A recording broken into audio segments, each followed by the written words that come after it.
Hey trappers, Dale Billingsley here, Billingsley Brand Lures. So yesterday I did a comparison video between the number 11 foothold trap versus the 1.5 coil spring foothold trap as far as a coon trap, a raccoon trap. And I hope some people took some things away from that little video. I know it wasn't a whole lot, but I hope it opened a few eyes. So today I want to go over with you how I turn a number 1 long spring into a raccoon catching machine.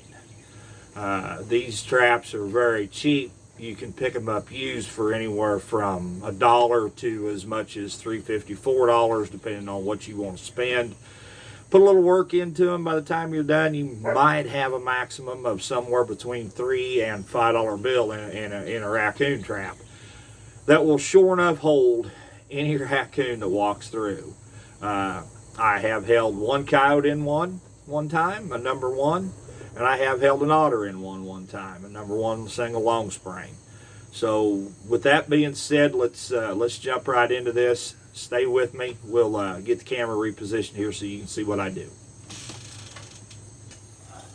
Okay guys, so the first thing I do, all number 1 longs come with this clevis on the end of the spring with a J hook, and that's where your chain attaches.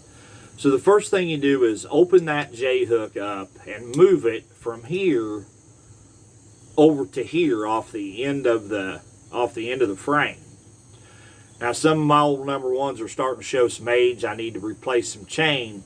So what I intend to do there later on this year, and when I get the chain and things to do it, I'll show you. I'm going to take some number 2 chain and I'm just going to weld a link right here and do away with this J hook here, because this hole isn't big enough to get a standardized J hook through. Now I suppose if you wanted to, you could drill that hole out bigger to get a regular number 6 J hook through, or you could bend, if you have a bender, you could bend a nail that would fit through there. But to me, it's just easier to weld a link of chain right here, then come out 2 or 3 lengths, put a swivel, and the rest of my chain.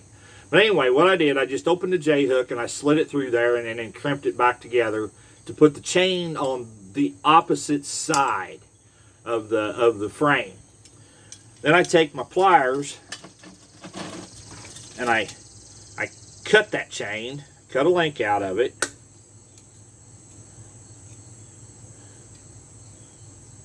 Just like that. Open it up. Again, open it up. Then I take a universal swivel and put it in here in the middle of it. Crimp that J hook shut. Take the chain, the other end of the chain, put it on the other J hook. Crimp it shut, like so. Then take my pliers again, cut that link. I can get a hold of it. There we go. Cut that link. Get rid of the ring off the end of the chain. Cut that link again to get rid of the broken link. Take another universal swivel, an end swivel, and put on there and crimp it shut. And that's it. That's what I do.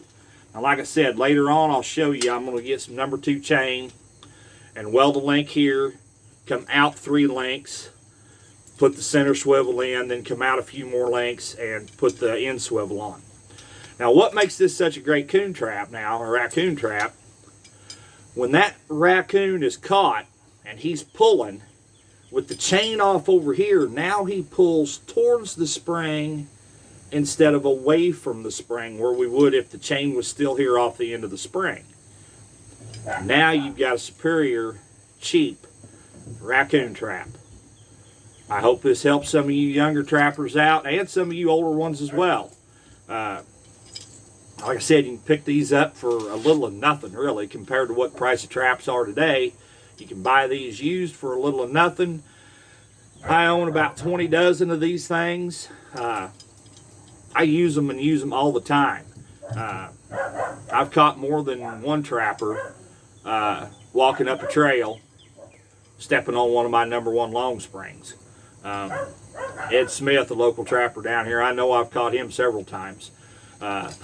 He's walked up a trail to set traps, and sure enough, there he is stepping in one of my #1s. They're light, easy, compact. They bed in the trail good. You can use them in the water. If you want to use them in a pocket set, just lay the chain under the frame like so, and it slides right in the mouth of a pocket just as pretty as a picture. So anyway, there's a little something for you today.